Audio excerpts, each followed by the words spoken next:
13 News Now begins with breaking news. And we're updating that breaking news out of Virginia Beach tonight. Police are investigating a shooting on Westminster Lane in the Hilltop area.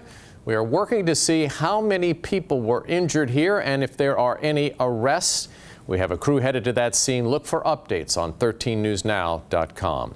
Phase 1 of a major road project is in the books. This is a live look at I-64 in Newport News from our traffic network.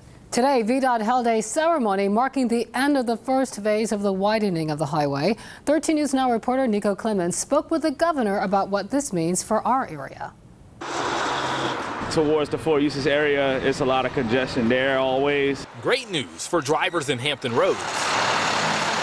Some relief is on the way. Interstate 64 from Jefferson Avenue to Yorktown Road, now 6 lanes in both directions. Segment 1 of the I-64 widening project done. Now today they opened it up, it's a lot smoother. Rex Wellens lives in Newport News. He says it's been a long time coming. I just came off of it not too long ago, and it was actually a lot better, smoother. I didn't feel like trapped in the lane. Governor Terry McAuliffe promising 4 years ago to find a way to ease congestion and improve traffic on 64. Families were angry, couldn't see their kids play a ball game, and to cut this ribbon on time and on budget is extraordinary. Governor McAuliffe, Secretary of Transportation Aubrey Lane say while the project is all about reducing congestion and improving traffic here in Hampton Roads, it's also about economic development. You cannot bring businesses to an area that is just plain congestion. More people are going to move to this beautiful region. We got to continue to look at alternatives. It can't just be roads. It has to be light rail. Now on to segments 2 and 3 of the I-64 widening project, ultimately widening 64 all the way to just west of Newman Road in York County. In the end, that's 21 miles.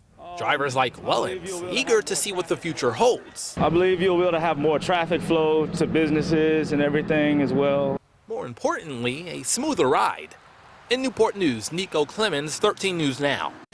VDOT is also making progress with a big project on the south side. The state released a rendering of the new ramps plan for the 264 interchange in Norfolk. Take a look right there. The redesign includes new lanes for people heading to Newtown and Witchduck Roads. That means fewer drivers will have to weave across multiple lanes to get to those exits. Work on that is set to begin early next year. How did it happen and what needs to be done to make sure it doesn't happen again? We're talking about a massive sewage spill at Little Creek, only on 13 News Now. Mike Gooding got some answers from Navy leaders. Yeah, unfortunately equipment breaks sometimes, and what I'm most proud of is the fact that my security department identified this leak almost immediately, made the right phone calls, got a hold of Public Works Department, Naval Facilities, so they could get their folks out here on site, and in coordination with HRSD, we're able to isolate and stop this leak before it became something much more significant. To be clear, this was not a case of neglect or human error, but a simple matter of a mechanical malfunction. The spill originated at this pump station early Thursday morning. A gasket failed and a pipe ruptured. 60,000 gallons of sewage discharged out of this sewer and into the nearby on-base harbor.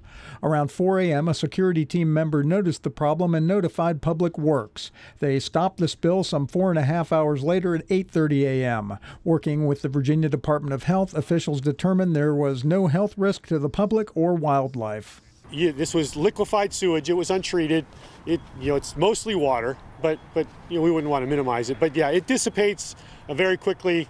You've got, I don't know, trillions of gallons out in the bay, so 60,000 gallons does dissipate fairly quickly. The Navy says the bad gasket and others like it have been replaced. The matter is under investigation. The specific cause of the failure is unknown. They want to learn what happened to ensure that it doesn't happen again. Mike Gooding, 13 News Now. A 4-year-old boy is recovering in Chesapeake after a dog bite. Police say the boy was playing with a dog in a yard on Stewart Street in South Norfolk today. For some reason, the bulldog mix bit the boy around his eye. The boy has non-life-threatening injuries. The dog is with Animal Services right now. Norfolk man is behind bars tonight accused of a deadly hit and run. 47-year-old Lloyd Vines is charged with felony hit and run and driving on a suspended license. Investigators say last night Vines was driving a gold Audi on Military Highway near 264. Vines is accused of hitting 27-year-old Michael Flowers and then leaving the scene. Police found Flowers dead in the roadway. Vines is in jail, being held without bond. We want to get back to that breaking news in Virginia Beach where there has been a shooting. These are live pictures. Officers have blocked off part of Westminster Lane. This is in the Hilltop area of Virginia Beach. We are working to see how many people were injured here and if there are any arrests that have been made at this particular point. But that is a live picture right there. You see police investigating.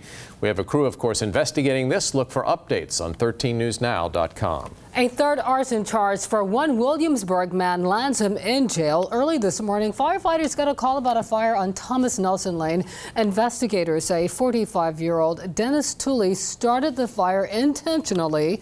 Tooley is also accused of starting fires at the same home back in November 1st and July 10th. He has not been convicted in those cases. Tooley is in the Virginia Peninsula Regional Jail. We're following developments today out of Charlottesville. Police failed to protect the public. That's the word from a new report on the white nationalist rallies that erupted into chaos this past summer. 13 News Now investigative reporter Laura Geller has more on the document that is sharply critical of law enforcement and city government. Today we are a fractured city, writes former federal prosecutor Tim Hafey. And it's very easy for us now, after the fact, to look back and criticize. The 220-page report reads, "The divisions within our community surfaced at multiple points during our review." This is an event where people are bent on hurting each other, and the inability to plan for that is the theme that runs through this. The criticism of law enforcement and city government includes Charlottesville police not seeking input from other agencies experienced in handling these types of events, CPD not adequately training officers, law enforcement not adequately separating the different protests, along with CPD and Virginia State Police not operating under one unified command. There were a lot of people that wanted to do the right thing. They weren't put in the right position to do that. The report details how an insufficient traffic plan left a crucial intersection on the downtown mall unprotected. It allowed someone to use a car as a weapon, leading to the death of Heather Heyer. It's not intentional. No one purposely said, to hell with 4th and Market. It's an inadvertent mistake, but it's a tremendous one. In response to the report, the city manager says, "This police department and this city government pledge to learn from these experiences and strengthen our ability to offer the safety that our residents, visitors, and business owners deserve." Charlottesville is a strong, resilient city that values and celebrates our diversity. The report also includes a lot of recommendations for how to prevent something like this from happening again. That information could prove important, as the organizer of this summer's Unite the Right rally just announced he will try to hold another rally next year on the one-year anniversary of this year's chaos. Laura Geller, 13 News Now.